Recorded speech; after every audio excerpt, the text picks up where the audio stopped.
I am so honored to introduce my friend Phyllis Frank. I have known Phyllis for over 30 years. We met as presidents of the National Organizations for Women, and we were at a conference. She is nationally known for her pioneering work in the battered women's movement and in programs addressing domestic violence offenders. She has been an inspiring leader on the ongoing fight for racial justice and was honored with her election to the Rockland County Civil Rights Hall of Fame. In 1999, Phyllis created the first Pride event ever held in the lower Hudson Valley of New York. And the Phyllis B. Frank Pride Center of Rockland County was named in her honor. I have a mug with that on it. Phyllis serves as a special consultant on mission, vision, and practice at the Center for Safety and Change in New City, New York. I want to welcome my friend Phyllis to tell you about the presentation. Phyllis.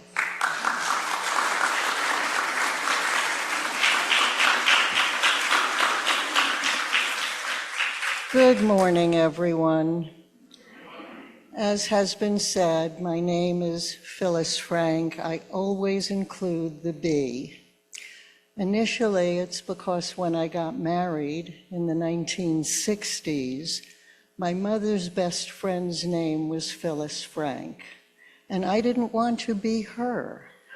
So I took my middle initial B and I said, forevermore, my name will have the B in it. Believe it or not, it became a calling in my community.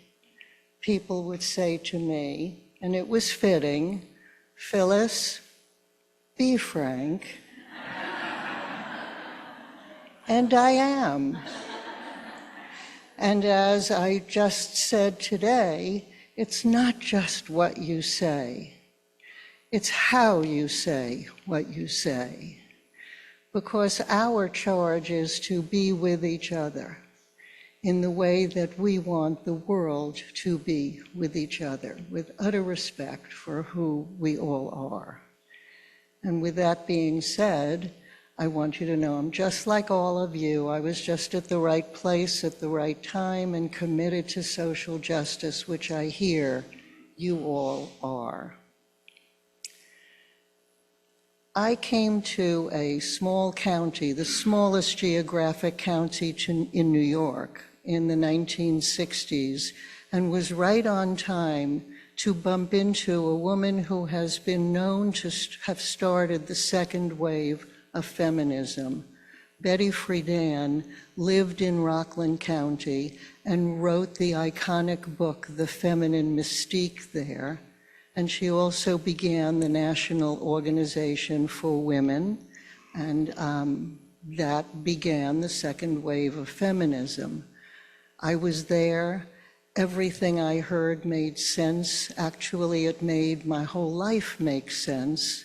And that tumbled into very easily understanding the importance of inclusion.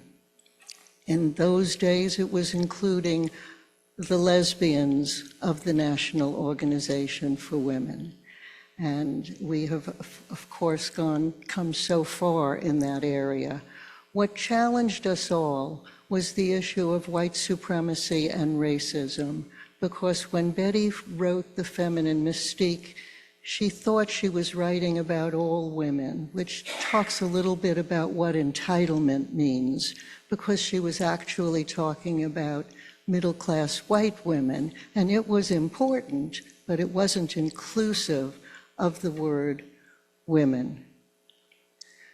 Racism befuddled us and befuddled me until I bumped into an incredible training, and I'm curious to know if anyone in this room has heard of the Undoing Racism workshop, which was provided by a group from New Orleans, Louisiana, called the People's Institute for Survival and Beyond. Well, I know my friend here, Elaine, did. That training, and Elaine will testify that it did, changed all of our perspectives in my community about what social justice and anti-oppression work meant.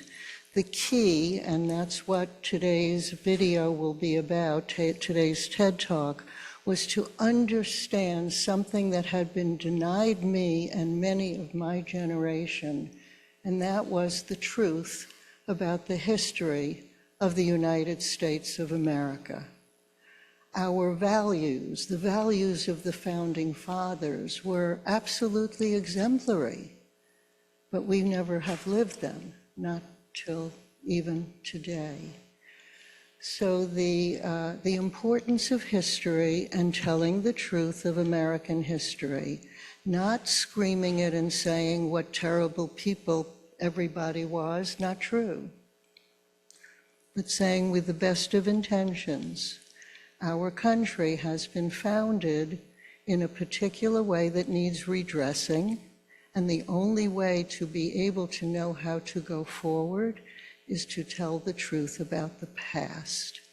So with that, I would like to introduce a TED Talk done by Mark Charles. You will hear about him because he will introduce himself.